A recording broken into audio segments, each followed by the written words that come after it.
आगे जो हमारा टॉपिक चलने वाला है वो है कंपाउंड इंटरेस्ट, और इससे पहले है सिंपल इंटरेस्ट। तो सिंपल इंटरेस्ट हम पहले करेंगे, उसके बाद करेंगे कंपाउंड इंटरेस्ट, और बेसिक फीचर्स, बेसिक डिफरेंसेस जानने की कोशिश हम करेंगे। ठीक है।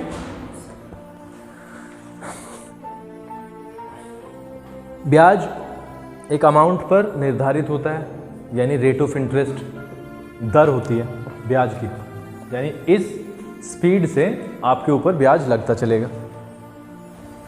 हमने अभी भी परसेंट पढ़ा, परसेंट मतलब प्रतिशत, प्रतिशत मतलब प्रति 100।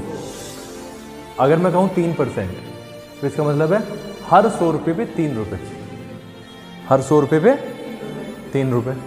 और उसने कहा है मंथली, तो इसका मतलब हर महीने 100 रुपये पे 3 रुपये ऐड होंगे। उसने कहा है 6 माह का, तो हर 6 माह में होंगे फिर। और उसने कहा है वार्षिक, तो वो 1 वर्ष में होंगे, डिपेंड करता है। ठीक है। एक अमाउंट होगा जो मैंने उधार लिया है या मैंने उधार दिया है, जिसको हम मूलधन बोलते हैं, वो होगा प्रिंसिपल अमाउंट। क्या होगा? प्रिंसिपल अमाउंट होगा, रेट ऑफ इंटरेस्ट होगा, और एक समय होगा जिस समय के लिए वो लिया गया है। ठीक है। और अगर हम एक चीज देखें, जो बेसिक सी जो किताब से हमें नॉलेज मिलती है, इसको जो अमाउंट कहा गया है, जो अमाउंट कहा गया है, मैं किसी से ये लेके आया,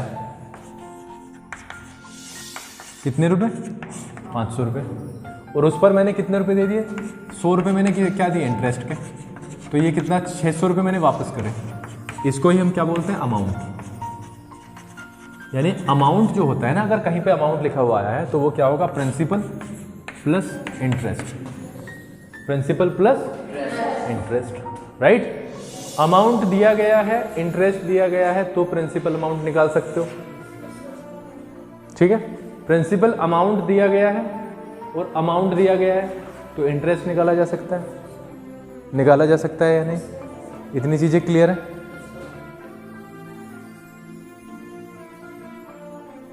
है? और अगर हम जाएं सिंपल इंटरेस्ट के फॉर्मूला पे सीधा, तो सिंपल इंटरेस्ट का तो फॉर्मूला जो कि हम रोज पढ़ते ही हैं, वो है PRT upon 100।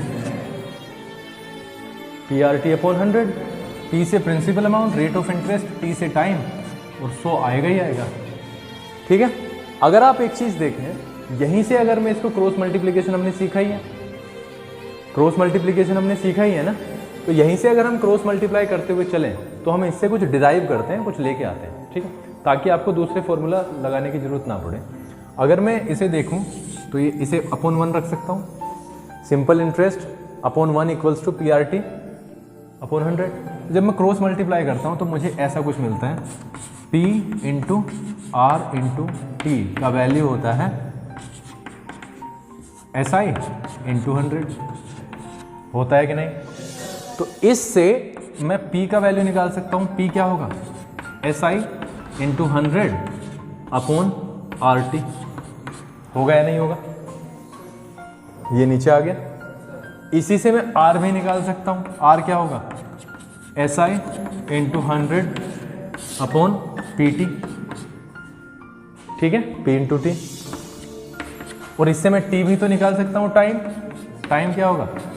SI into 100 upon P into R।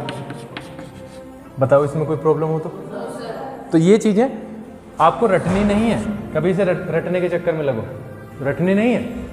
हम बेसिक से किस पे फॉर्मूला पे काम करेंगे? इस पे, और यहीं पे वैल्यूज पुट करेंगे और यहीं से वैल्यू को निकालने की कोशिश करेंगे। ठीक है सचिन, ये प्रॉब्लम है? सवाल जब हम करते हैं तो उससे बहुत सारी चीजें समझ में आ जाएंगी, राइट। कंपाउंड इंटरेस्ट को समझने के लिए हम कुछ एग्जांपल्स लेंगे दोनों के। हमने 100 रुपये उधार लिए, है ना, ब्याज की दर लगाई 3%, टाइम है 1 साल। ठीक है, ये तो था सिंपल इंटरेस्ट पे, और एक हमने कंपाउंड इंटरेस्ट पे लिया, 100 रुपये ही लिए, 3% की ही दर है 1 साल के लिए। ठीक है, 100 रुपये ही लिए, 3% ही दर है 1 साल के लिए। तो यहां पे 3 रुपये ब्याज हो गया, तो टोटल अमाउंट कितना हो गया बच्चों? 103। मुझे कितने रुपए देने हैं? 103 रुपये। अगले साल जब मैं ब्याज भरूंगा, मतलब अगले साल जब ये पैसे चलेंगे तो ये 100 रुपये पर ही चलेंगे, यानी 3 रुपये ऐड हो जाएगा किसमें? ब्याज में, बस वो रखा रहेगा, पे कर दो आप। लेकिन अगला जो ब्याज लगेगा वो किस पे लगेगा? 100 पे लगेगा, 3% से लगेगा, और 1 साल के लिए लगेगा। ठीक है, या 2 साल के लिए, जितने साल के लिए भी आपने लिया है, तो ये 100 रुपये पर ही लगेगा। लेकिन कंपाउंड में होता क्या है? कंपाउंड में क्या है, जब सेकेंड ईयर में आप आएंगे तो 100 रुपये ब्याज, 100 रुपये जो मूलधन है यानी प्रिंसिपल अमाउंट है, वो बदल के 103 हो जाएगा। अब समझ रहे हो? 103 पे फिर वो 3% लगेगा, तो यहां पे ब्याज जो है वो मूलधन में जुड़ता चलेगा, यानी प्रिंसिपल अमाउंट में जुड़ता चलेगा, यानी ब्याज पे ब्याज। आप समझ रहे हो? ब्याज के ऊपर ब्याज, जो कि बहुत खतरनाक होता है। Compound interest is very very harmful for people, क्योंकि ये ब्याज के ऊपर ब्याज देना पड़ता है, तो वो जुड़ता ही जाता है, जुड़ता ही जाता है, बहुत बड़ा अमाउंट एक तैयार हो जाता है। ठीक है, तो इसे समझने की कोशिश करेंगे। एक एग्जाम्पल से मैंने समझाया है, बाकी फॉर्मूलाज आएंगे ही आएंगे। क्या नहीं आया समझ में? क्या नहीं आया समझ में? मैंने 100 रुपये उधार लिए, उसका किराया है 3 रुपये, दूसरे साल भी 100 रुपये रहे हुए, उसका किराया फिर से 3 रुपये, फिर से 3 रुपये, फिर से 3 रुपये, चाहे 10 साल तक ले लो। लेकिन कंपाउंड में क्या होता है, पहले साल किराया 100 रुपये पे लगेगा, दूसरे साल जो 3 रुपये मैंने मुझे देना था वो भी इसमें जुड़ गया, तो दूसरे साल हो गया 103। 103 पे लगेगा तो 3 रुपये से कुछ ज्यादा आएगा। समझ रहे हो भाई? 100 रुपये पे 3 आ रहा है, तो 103 पे कुछ तो ज्यादा आएगा, और वो 3 से कुछ ज्यादा भी किस में जुड़ जाएगा? इसमें जुड़ जाएगा। कितने पे? तीसरे साल लगेगा 106 पे, फिर से 3 से बहुत ज्यादा आएगा, फिर वो इसमें जुड़ेगा अमाउंट। तो ये पता चला ये तो 100 पे ही रहा, लेकिन वो 10 साल में कितना हो गया? वो हो गया कम से कम 130-35 जाके। तो 100 रुपये का ब्याज कम आएगा 130-35 का? सीधा सीधा 100 रुपये का आएगा। क्यों? क्योंकि वहां पे ब्याज का जो अमाउंट है वो मूलधन में जोड़ दिया गया है, यानी उधार के पैसों में ही जोड़ दिया गया। ठीक है, जब एग्जाम्पल करेगा जब आएगा समझ में। तो अगर हम लें एग्जाम्पल्स,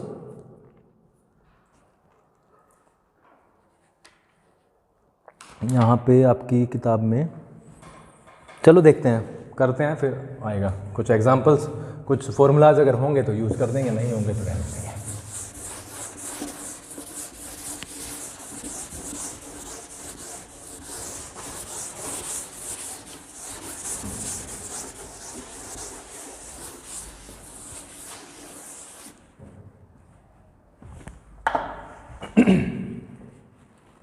पहला जो एग्जाम्पल दिया गया है आपको, अगर हम बात करें एग्जाम्पल नंबर 1 के, Naresh invested 6250 in a bank for 3 years। उसने एक डिपॉजिट किया है,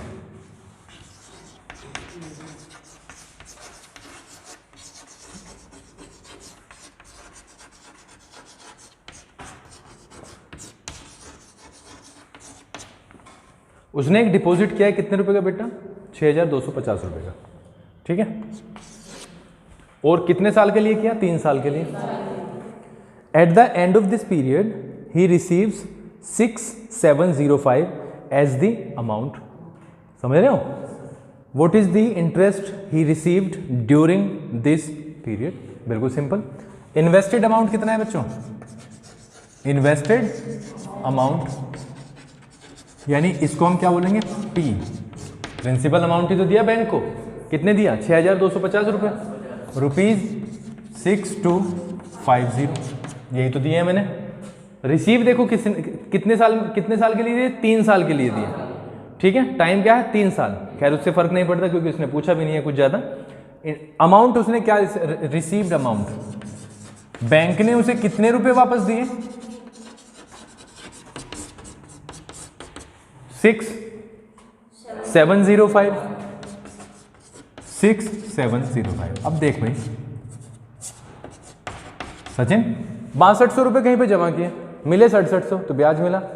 तो इंटरेस्ट तो हमें सबको पता है, सिंपल, यानी कि इंटरेस्ट जो मिला है उसके अमाउंट में से अगर पी को घटा दिया जाए, जो रिसीव हुआ कितना 6 माइनस 6250, तो हमारे पास में क्या आ जाएगा, इंटरेस्ट आ जाएगा। 5 माइनस 0 5, 10 माइनस 5 5, 6 माइनस 2 4, 455 रुपये उन्हें मिला इंटरेस्ट। 455 रुपये का उन्हें इंटरेस्ट मिल गया। कोई प्रॉब्लम हो तो बताओ, नहीं है। अगर वो कह रहा है कि दर भी बताओ, रेट ऑफ इंटरेस्ट बताओ, आप समझ रहे हो, इस पे ये बताओ कि रेट ऑफ इंटरेस्ट कितना है, रेट ऑफ इंटरेस्ट ये भी बताना है। तो हमने क्या किया, हमने एक फॉर्मूला हम जो लिखते हैं, सिंस SI क्या होता है, PR/T अपॉन 100, होता है या नहीं होता है। हमने क्या किया, SI की जगह SI रखा 455, P की जगह अमाउंट रखा 6250, R निकालना है तो R को अनटच्ड, R तो आ रही है, T क्या है 3 साल है या नहीं, अपॉन 100, क्रॉस मल्टीप्लाई करेंगे, कर दें क्रॉस मल्टीप्लाई, चलो जी कर दें।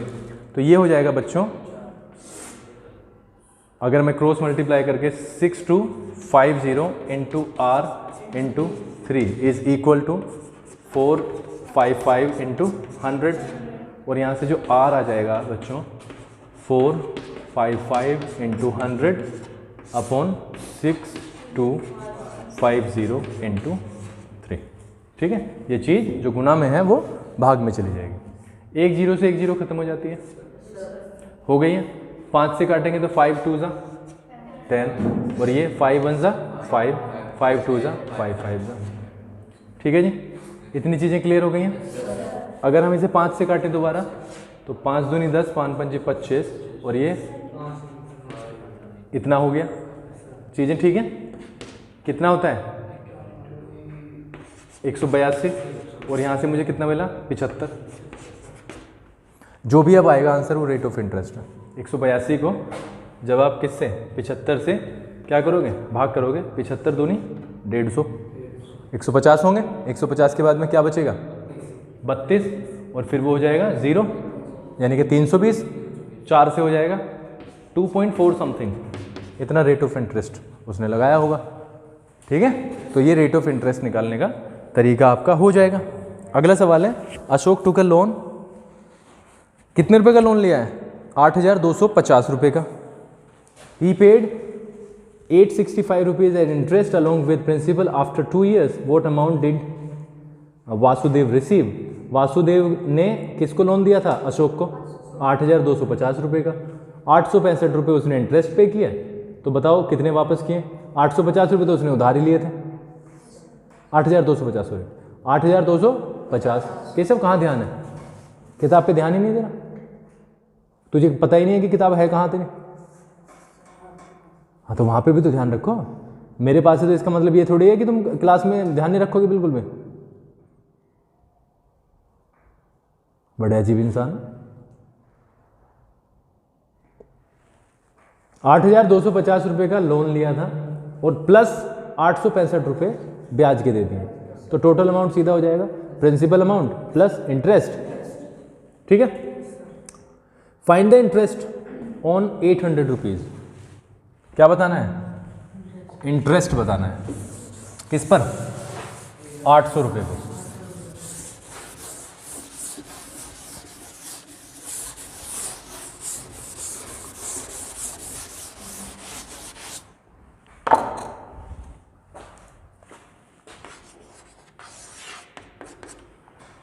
Find the interest on 800 rupees for a period of 3 years at the rate of 4% per annum. Annum का मतलब वार्षिक होता है, हर साल। Also find the amount to be paid at the end of the period. देखो प्रिंसिपल अमाउंट कितना है, principal amount कितना है, इसको सीधा P लिख देते हैं, कितना टाइम कितना दिया है भाई?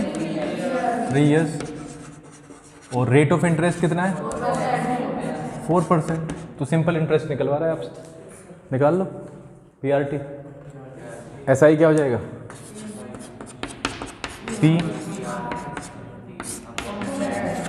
P कितना है? 800। R 4 T 3 अपॉन, ठीक है। 4 3 ज़ा 12, 12 8 ज़ा, इतने रुपए का ब्याज हो गया। तो अमाउंट जो उसे वापस करना है बच्चों, वो क्या होगा? 800 तो वो 96 है, 896 रुपीज़, ये उसे अमाउंट वापस करना है, ठीक है। इसमें कोई प्रॉब्लम हो तो बताओ। Shyam borrowed 4000 from a money lender for 3 years at 8% per annum और सिंपल इंटरेस्ट पे लिया। Find the simple interest and the amount, अपने आप करना है, कर लोगे? बिल्कुल ऐसे ही है। इफ विभोर borrowed rupees 14,000 from the bank at 7% interest for 3 years, find the simple interest, अपने आप करना है बच्चों, ठीक है। Find the simple interest and the amount of rupees 2400 borrowed at rate of 9% 1/2% per annum for 2 years, अपने आप करना है। चलो छठे सवाल तक करना शुरू कर दो।